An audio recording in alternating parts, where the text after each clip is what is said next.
반드시 합격하실 겁니다.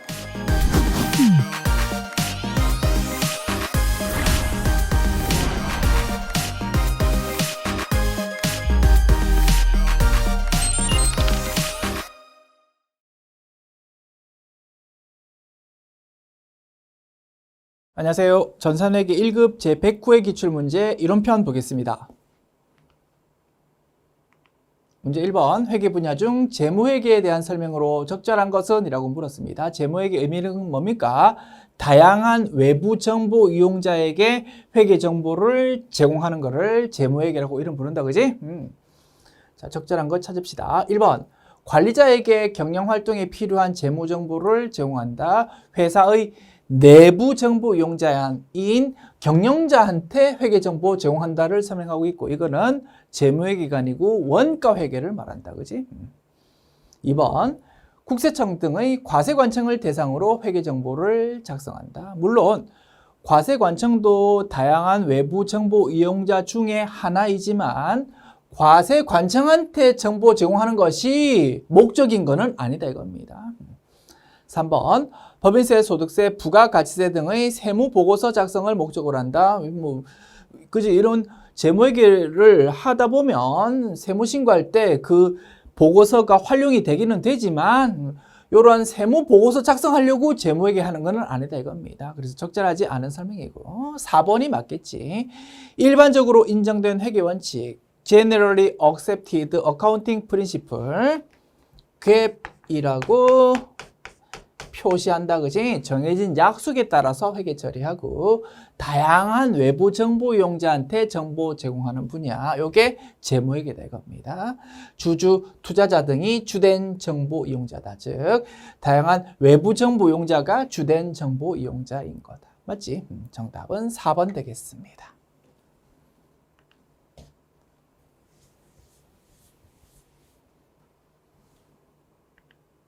문제 2번, 유가증권 중 단기 매매증권에 대한 설명으로 옳지 않은 거는 1번, 시장성이 있어야 하고 단기 시세차익을 목적으로 해야 한다. 맞지? 단타 목적으로 유가증권 구입한 거를 말한다.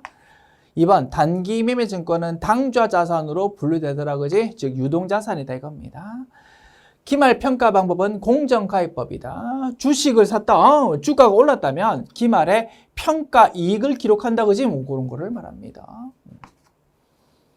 1, 2, 3번 맞으니까 4번이 틀렸겠지. 단기 매매증권은 투자자산으로 분류한다? 아니다, 그지? 투자자산, 즉 비유동자산이 아니라 당좌자산, 즉 유동자산으로 분류하는 거다. 틀린 내용, 정답은 4번.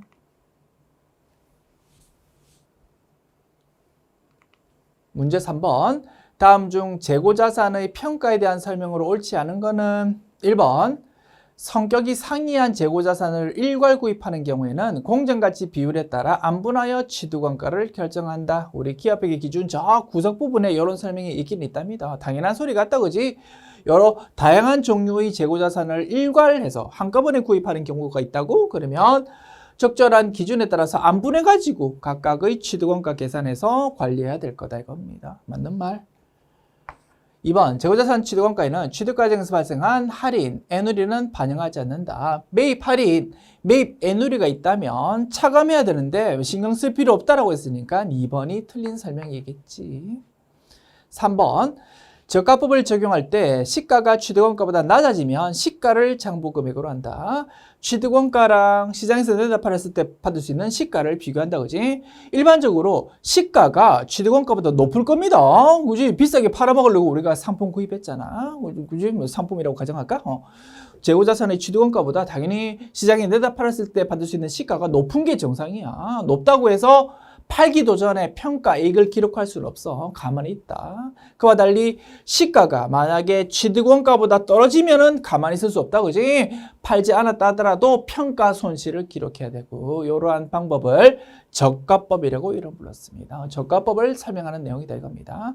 만약에 시가가 취득원가보다 낮아지면 비상사태다. 가만히 있으면 안 되고 평가 손실을 기록해야 되고, 그러면 장부금액이 이제 시가로 바뀔 거다, 이거지.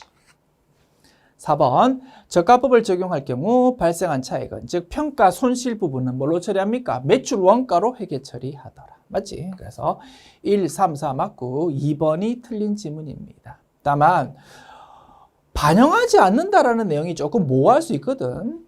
매입 할인, 매입 애누리는 어떻게 해야 됩니까? 취득 원가에서 차감해야 된다, 그지?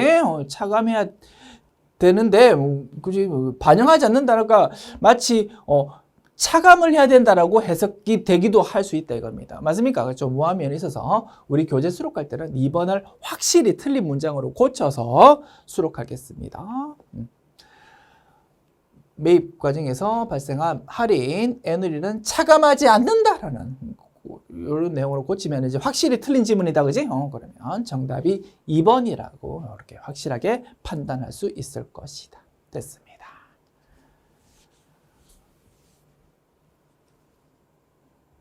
문제 4번.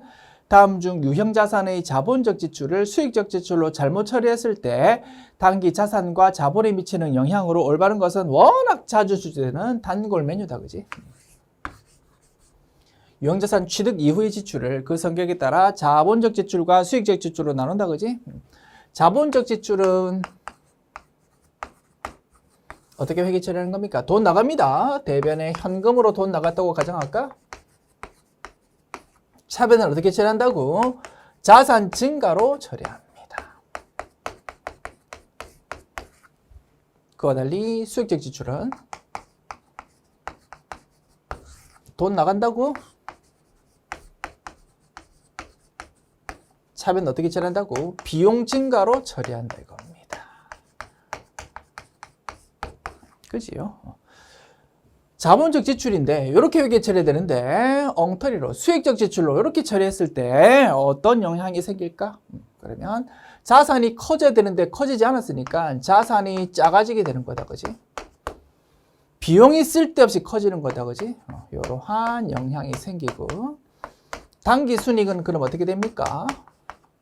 수익은 변동 없는데 비용이 쓸데없이 커졌어. 그러면 수익 빼기 비용인 단기 순이익은 작아지는 거지. 그리고 단기 순이익 영향은 고스란히 기말 자본이 된다, 그지? 기초 자본 플러스 단기 순이익은 기말 자본이 된다. 그러한 논리에 따라서 단기 순이익 작아지면 기말 자본은 당연히 작아지는 거다. 그리고 마지막 분석. 재무상태표 구성 요소인 자산, 부채, 자본으로 다시 한번 확인하는 겁니다. 자산이 작아졌어. 부채는 등장한 적 없어. 왼쪽 합계, 오른쪽 합계 똑같으려면 오른쪽에 있는 자본이 작아질 수밖에 없다, 그지? 자산이 작아지고 자본이 작아진다라는 분석이 맞구나라는 것까지 최종적으로 확인할 수 있다. 됐습니다. 자, 이렇게 쭉 분석했고 미치는 영향으로 올바른 걸 찾아보랍니다. 자산이 작아지고 자본이 작아진다라고 돼 있는 2번이 정답. 지웁니다.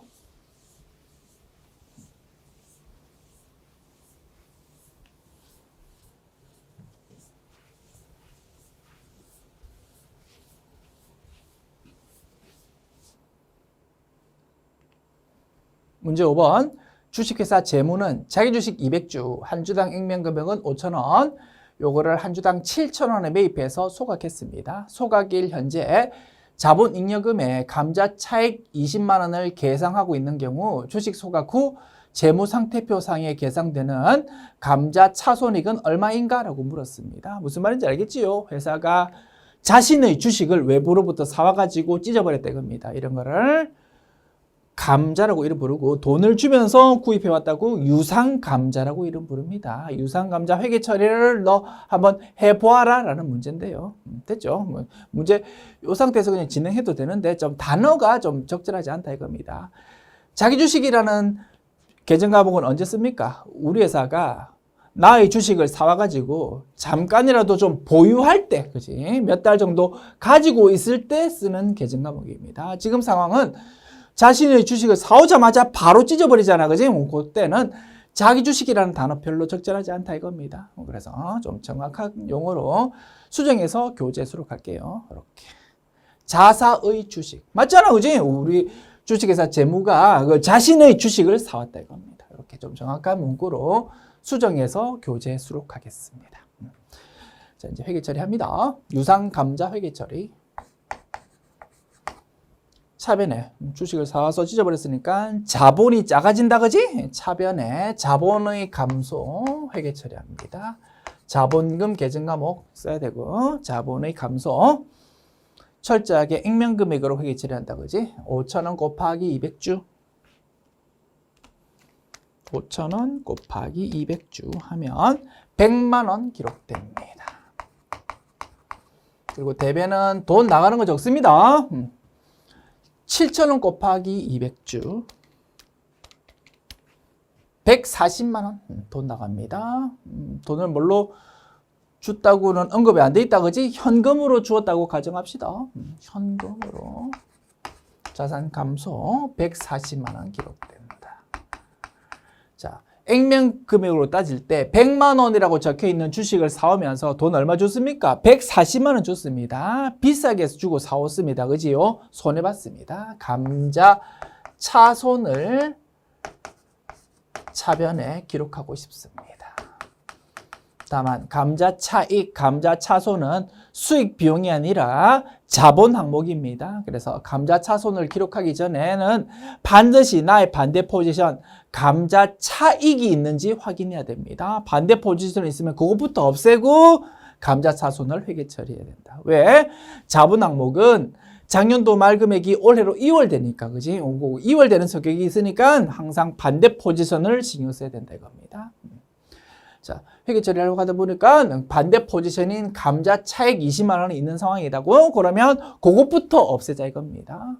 애당초 대변으로 회계 처리되었던 그거 감자 차익을 차변에 적어서 없애는 거다. 감자 차익이라는 거를 20만 원 없애자. 나머지를 감자 차손으로 기록해야 되니까 감자 차손 금액은 결국 20만 원이 된다가 결론입니다. 그럼 재무상태표에 원래 감자 차익이 20만 원 있었는데 요 회계 처리를 통해서 없어져 버렸다, 그지? 감자 차익은 없어졌어. 이제 감자 차손만 남게 됩니다. 얼마? 20만 원 남게 되지. 됐습니다. 자, 감자 차손 20만 원이 남았습니다.가 정답이 되겠고, 정답 1번.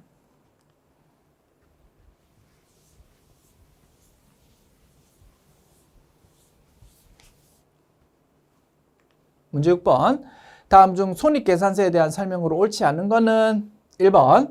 매출 원가는 제품, 상품 등의 매출액에 대응되는 원가로서 판매된 제품이나 상품 등에 대한 제조 원가 또는 매입 원가이다. 맞는 말이다, 그지? 2번. 영업 외 비용은 기업의 주된 영업활동이 아닌 활동으로부터 발생한 비용과 차손으로서 기부금, 잡손실 등이 이에 해당한다. 맞는 말이겠지요?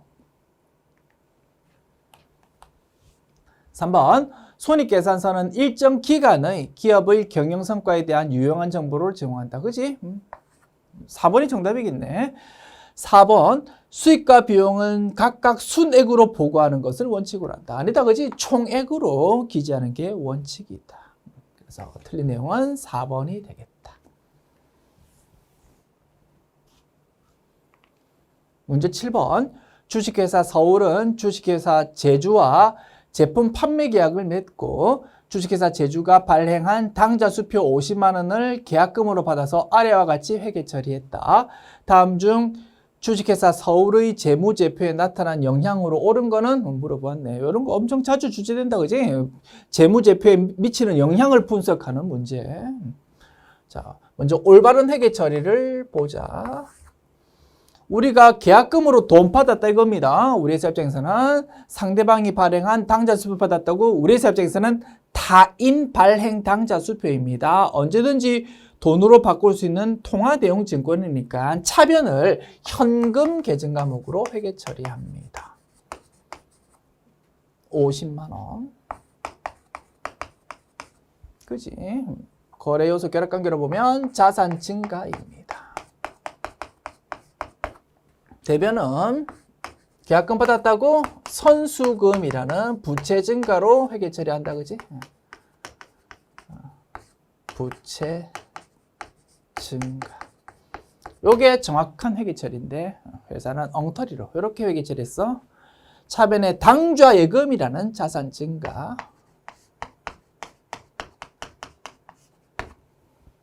대변에 제품 매출이라는 수익 증가로 완전 엉터리로 회계 처리했네. 이런 회사의 엉터리 회계 처리. 됐지? 올바로 회계 처리 이렇게 해야 되는데 엉터리로 이렇게 회계 처리했을 때 영향을 파악해보자. 먼저 거래 요소 결합 관계를 가지고 이제 영향 분석하는 겁니다. 왼쪽에 자산 증가는 맞네. 그지? 계정 과목은 틀렸지만 어쨌든 자산 증가는 동일하다 이겁니다. 오케이. 오른쪽 부분을 분석하면 되겠네요. 오른쪽 부채가 증가해야 되는데 증가 안 했어. 그럼 부채가 작아지게 되겠지. 그리고 쓸데없이 수익이 커져버렸다, 그지? 됐습니다. 자, 그 다음 이제 당기순이익 봅니다. 당기순이익. 비용은 등장 안 했고 수익이 커졌습니다. 그러면 수익 빼기 비용인 당기순이익은 커지는 거지. 그 다음에 기초재고 플러스 당기순이익은 기말재고라는 관계가 성립하기 때문에 당기순이익 커지면 기말자본은 그대로 커진다, 그지? 기말자본으로 그대로 그 영향이 가는 거다. 기초자본 플러스 당기순이익은 기말자본이라는 관계 때문에, 그지? 당기순이익 커지면 기말자본은 커진다. 자본 예쁘게 쓸까? 자본, 기말자본 커져요. 자, 이제 확인한다고 했습니다. 자산, 부채, 자본으로 확인한다. 부채가 작아졌고 자산은 등장한 적이 없어. 왼쪽 합계, 오른쪽 합계 똑같으려면 자본은 커져야만, 그지? 왼쪽 합계, 오른쪽 합계가 똑같을 거다, 그지?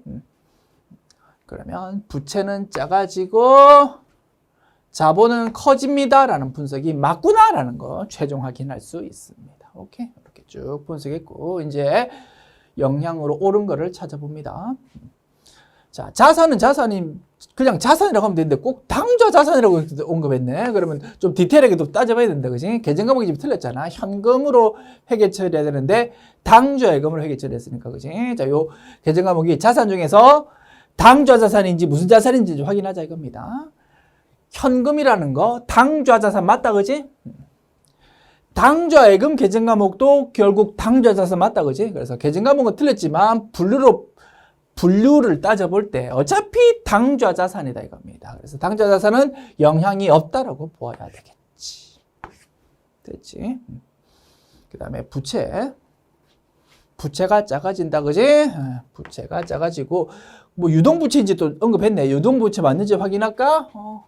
선수금 유동부채 맞다, 그지? 그래서 요 분석은 맞는 거고 정답은 3번이다. 그 다음 당기순이익은 커진다고 해야 되는데 작아진다고 했으니까 틀렸다, 그지? 그래서 정답은 3번. 풀만합니까? 그래서 이렇게 재무제표 분석하는 문제가 아주 다양한 방식으로 출제될 수 있어. 분석 기법을 잘 알자 이겁니다. 회계 처리를 일단 딱딱 파악해보자. 그 다음에 거래 요소 결합 관계를 가지고 이제 결론을 딱 낸다 이겁니다. 그리고 당기순이익, 자본의 영향을 파악해보고 최종적으로 재무 상태표 요소로 확인하자. 됐습니다. 문제 8번.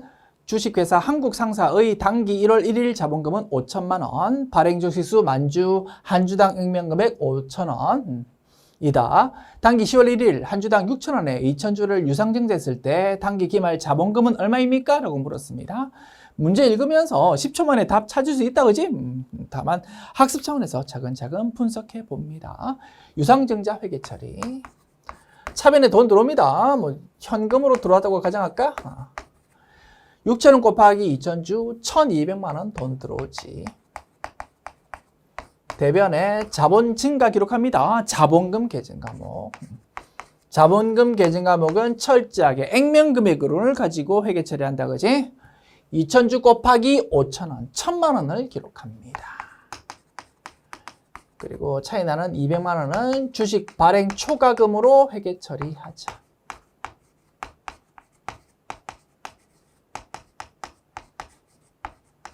그지요? 자, 요런 회계 처리 반영하고 나면 기말의 자본금 계정 과목은 얼마 됩니까? 원래 5천 원이었는데 1,000만 원만큼 증가했으니까 6천만 원이 결론이 되겠다. 됐지? 정답은 3번. 그래서 비록 돈이 1,200만 원 들어왔지만 자본금 계정 과목은 철저하게 액면 금액 가지고 회계 처리하는 거야. 너 그거 알고 있니를 물어보고 싶었다 이겁니다. 그리고 조금 더 빨리 푼다면, 그지? 원래 10,000주 있었는데 추가로 2,000주 발행했어. 그럼 기말에 12,000주가 되는 거다, 그지? 그리고 철저하게 액면 금액으로 자본금이 기록되니까 5,000원 이렇게 곱하면 기말의 자본금 바로 구할 수 있다, 그지? 얼마요? 12,000주 곱하기 5,000 해서 6천만 원. 이렇게 아주 신속하게 답을 구할 수 있는 거다. 됐습니다.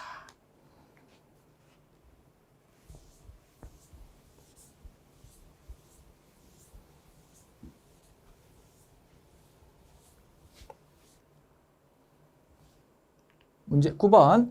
원가 및 비용의 분류 항목 중 제조 원가에 해당하는 것은 무엇인가? 라고 물었습니다. 즉 회계 처리 입력할 때 500번대 코드의 비용으로 입력할 수 있는 것을 찾아보자 이겁니다. 1번 생산 공장의 전기요금. 전력비라는 500번대 코드의 비용이다, 그지? 맞다. 그러면 정답은 1번이지 뭐. 2, 3, 4 확인합니다. 영업용 사무실의 전기요금, 수도 강렬비라는 비용 계정하고 쓰되 800번대 코드, 판관비로 처리. 마케팅부의 교육연수비, 교육훈련비라는 계정하고 쓰되 공장과 관련된 거 아니잖아. 영업팀이잖아. 그러면 판관비에 해당하는 800번대 코드. 생산공장 기계장치의 처분 손실, 유형자산 처분 손실은 영업 외 비용으로 분류된다, 그지? 코드 번호로 따진다면 900번대 코드입니다. 그래서 이거 어차피 500번대 코드 아니야. 그래서 뭐 생산공장에서 쓰던 물건이다라고 우리를 현혹하고 있지만 이거 정답 아니다. 정답은 1번. 됐지요?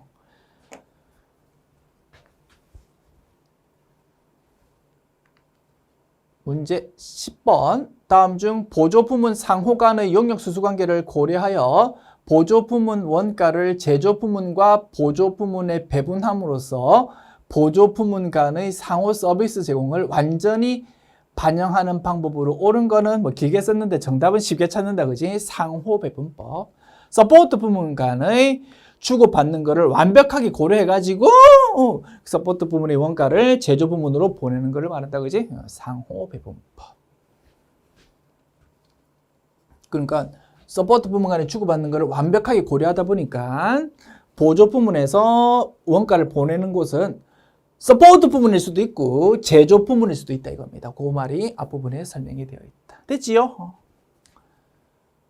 문제 11번. 다음 자료에 의한 당기 직접 재료 원가는 얼마입니까? 라고 아주 싱겁게 물어봤습니다. 자료가 엄청 많지만 우리가 필요한 거는 기초 원재료, 당기 매입 원재료, 기말 원재료 요것만 있으면 올해의 재료비를 바로 뽑아낼 수 있다 이겁니다. 답 찾으면 되고, 다만 직접이라는 단어가 굳이 필요 없거든요. 지금 자료 제시된 걸 보면. 그래서 우리 교재 수록할 때는 직접이라는 단어 빼서 수록하겠습니다. 자료에 있는 직접 원가 앞에 있는 직접 이런 단어도 빼고 문제 요구사항에 있는 직접이라는 단어도 빼고 좀 깔끔하게 좀 수정해서 교재에 수록할게요. 오케이. 이렇게. 당기 재료 원가는 얼마입니까? 그리고 자료에서 뭐 노무 원가 뭐 이렇게 좀 이름을 좀 정확하게 바꾸어서 수록하겠습니다. 어쨌든 답은 너무너무 쉽다, 그지? A 플러스 B 마이너스 C 이렇게 계산하면 재료비 뽑아진다. 계산합니다. 120만 원 플러스 90만 원 마이너스 85만 원.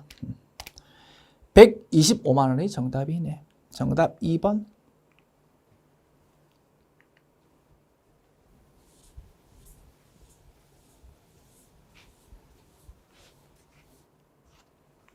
문제 12번. 주식회사 성진은 직접 원가를 기준으로 제조 간접 원가를 배부한다. 다음 자료에 의하여 계산한 제조 지시서 넘버1의 제조 간접 원가 배부액은 얼마입니까? 라고 물었습니다. 실제 개별 원가 계산입니다. 배부 기준이 뭐라고요? 직접 원가라고. 직접 원가라는 의미는 뭐라고요? 직접 재료비 플러스 직접 노무비를 말합니다. 자, 공장 전체 발생 원가 자료에서 직접 재료비는 80만 원, 직접 노무비는 20만 원. 그래서 직접 원가는 100만 원 되겠습니다.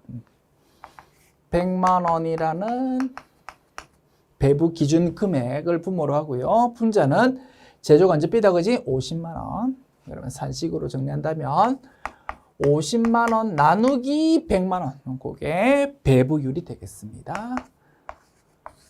0.5원. 뭐에 대한? 직접 원가에 대한. 직접 원가에 대한 배부율은 0.5원이다.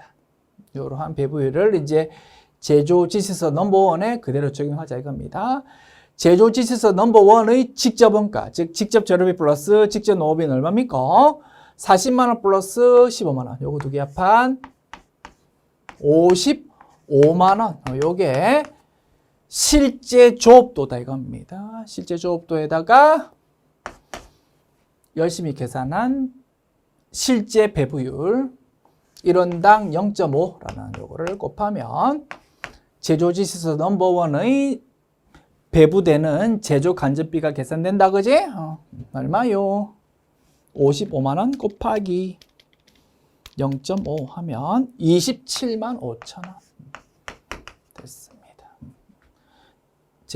제조 간접원가 배부액을 구하는 문제다, 그지? 275000이 정답이네. 정답은 3번. 줍니다.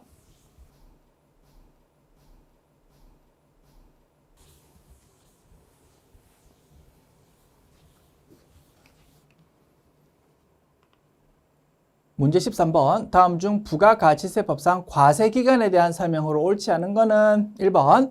간이과세자의 과세기간은 1월 1일부터 12월 31일까지더라. 그지? 1년을 과세기간으로 하더라. 일반 과세자는요, 6개월이고, 그지? 2번. 사업자가 폐업하는 경우의 과세기간은 폐업일에 속하는 과세기간의 개시일부터 폐업일까지이더라. 맞지요? 3번. 일반 과세자가 간이과세자로 변경되는 경우에 그 변경되는 해의 간이과세자 과세기간은 7월 1일부터 12월 31일까지다. 뭐 이런 내용 우리가 공부한 적 없다, 그지? 좀 생소한 내용이 출제가 되었네. 어떻게 하자고요? 우리 세법이 워낙 방대하다 보니까 우리가 공부하지 않았던 내용이 출제될 수 있어. 내가 알고 있는 지식 범위로 한번 자신감 있게 빨리 판단해보고 넘어가면 된다 이겁니다. 굳이 일반 과세자에서 간이 과세자로 이렇게 변경되는 경우 뭐 실무에서 거의 없다 이겁니다. 그럴 경우의 과세기간에 대해서 묻고 있는 거야. 문제가 이상한 거야 사실은.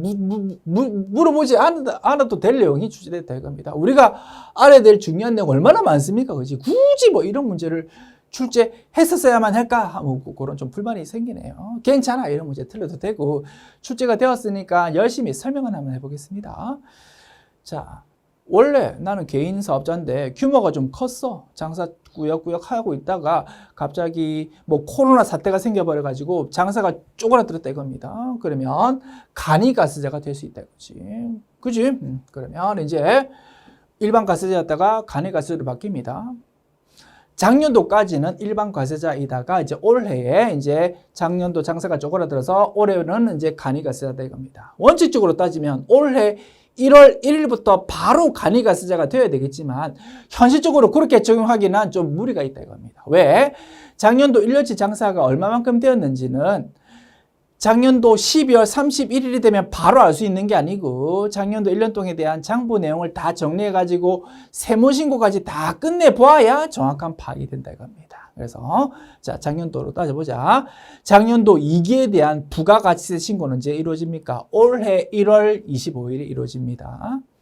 그 다음에 작년도 1년 또 장사한 거에 대한 소득세는 언제 이루어집니까? 소득세 우리 공부 안 했네. 소득세법 따르면 5월 달에 소득세 신고한다라고 되어 있습니다. 그래서 현실적으로 작년도 장사가 얼마가 되었는지는 사실은 소득세 신고 끝나봐야 한 5월 말쯤 돼야 파악된다 이겁니다. 그러다 보니까 간이과세자 적용하기는 하되 올해부터 1월 1일부터 적용할 수는 없고 7월 1일부터 적용하십시오라고 규정하고 있답니다. 일리 있습니까? 그래서 간이과세자로 바뀌었을 때 간이과세자 적용되는 건 언제부터? 7월 1일부터 적용할 수밖에 없다 이거지. 그래서 3번 맞는 설명입니다.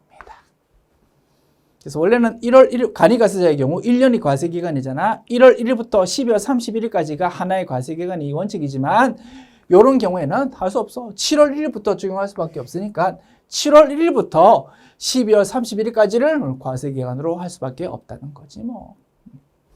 그럼 1, 2, 3번 맞는 설명이고 틀린 지문은 4번이 되겠지. 4번도 뭐 쓸데없는 지문이다, 그지? 이번에는 정반대야. 간이 과세자였는데 장사가 좀 잘 돼가지고 이제 일반 과세자가 된다 이겁니다. 그러면 올해부터 이제 일반 과세자 적용해야 되는데 마찬가지 1월 1일부터 바로 일반 과세자 적용할 수는 없다 이겁니다. 7월 1일부터 일반 과세자가 적용돼야 돼. 근데 묻고 있는 거는 간이 과세자가 이제 규모 커져가지고 일반 과세자 적용하는데 그러면 7월 1일부터 일반 과세자야. 그러면 1월부터 6월까지는 과연 어떻게 하냐 이겁니다. 종전대로 간이 과세자로 적용하자 이거지.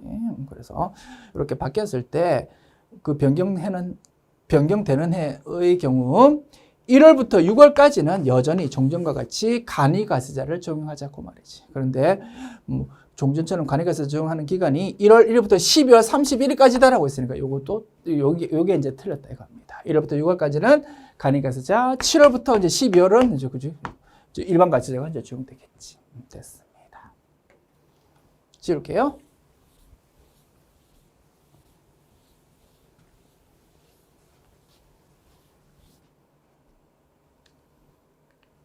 문제 14번. 다음 중 세금 계산서의 필요적 기재사항에 해당하지 않는 것은 워낙 자주 주제된 주제다, 그지? 4가지 필요적 기재사항.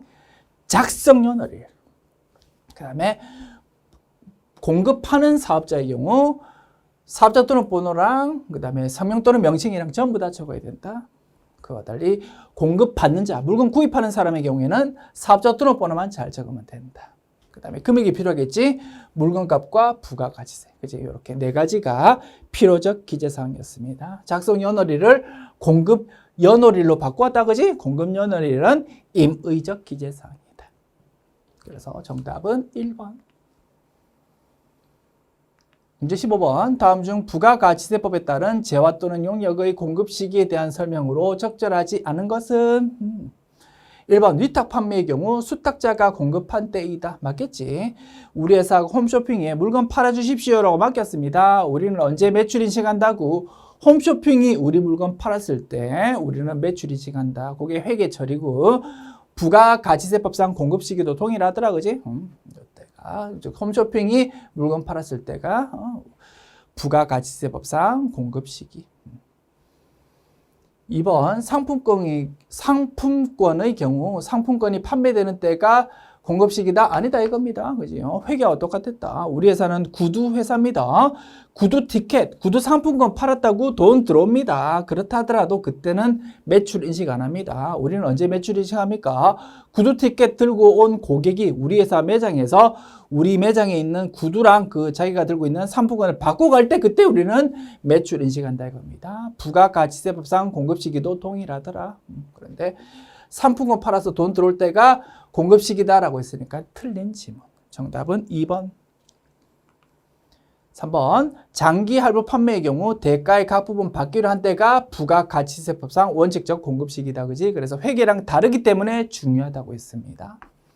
그다음에 내국 물품을 외국으로 반출하는 경우 수출 제어를 선적하는 때가 공급 시기다. 그지? 그래서 정답은 2번. 지금까지 제109회 기출문제 풀어보았습니다. 수고하셨습니다.